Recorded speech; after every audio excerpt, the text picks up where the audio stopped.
मित्रांनो 2 मिनिटांमध्ये आपण पॉपकॉर्नची रेसिपी बघणार आहे। आपण घेतले आहेत मक्याचे दाणे, हळद, चवीपुरतं मीठ आणि तेल।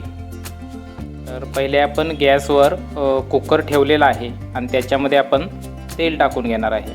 आम्ही 1 वाटी मक्याचे दाणे घेतलेले आहे, त्यासाठी हे एवढे तेल टाकत आहोत। आणि त्याच्यानंतर आपण जे कुकर आहे त्याचा रबर काढून ठेवणार आहे आणि त्याची शिट्टी जी आहे ती पण काढून ठेवणार आहे। तेल जे आहे ते गरम झाल्यानंतर त्याच्यामध्ये मक्याचे दाणे टाकलेले आहेत आपण आणि थोडंसं ते हलवून व्यवस्थित भाजून घ्यायचं आहे। त्याच्यानंतर चवीपुरतं आपण त्याच्यामध्ये अर्धा चमच मीठ टाकून घेतलेलं आहे। मीठ टाकल्यानंतर ते पुन्हा एकदा व्यवस्थित हलवून घ्यायचं। ते मीठ आहे ते सर्व दाण्यांना लागलं पाहिजे।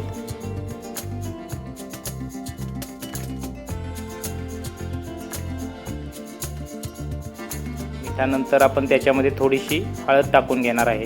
मित्रांनो, जर तुम्हाला तिखट पॉपकॉर्न आवडत असतील तर थोडीशी तुम्ही तिखट पण टाकू शकताय। आणि थोडंसं व्यवस्थित हलवून घ्यायचं आहे आणि हलवून घेतल्यानंतर तेल पूर्ण गरम झाल्यानंतर जे दाणं आहे ते आपलं फुटायला चालू होतात आणि त्याच्यातून पॉपकॉर्न तयार चालू होतं। तर असं सुरुवात होते त्यावेळी आपण जे कुकरचं टोपण आहे ते त्याच्यावरती बसवून घेणार आहे आणि बसवून घेतल्यानंतर एक कट कट कट असा आवाज येतो आणि 1-1.5 मिनिटातच आपलं जे पॉपकॉर्न आहेत ते तयार होतात। तर आपले पूर्ण झालेले आहेत, उघडून बघूया। बघा, सुंदर असे पॉपकॉर्न आपले तयार झालेले आहेत, खायला चविष्ट असे।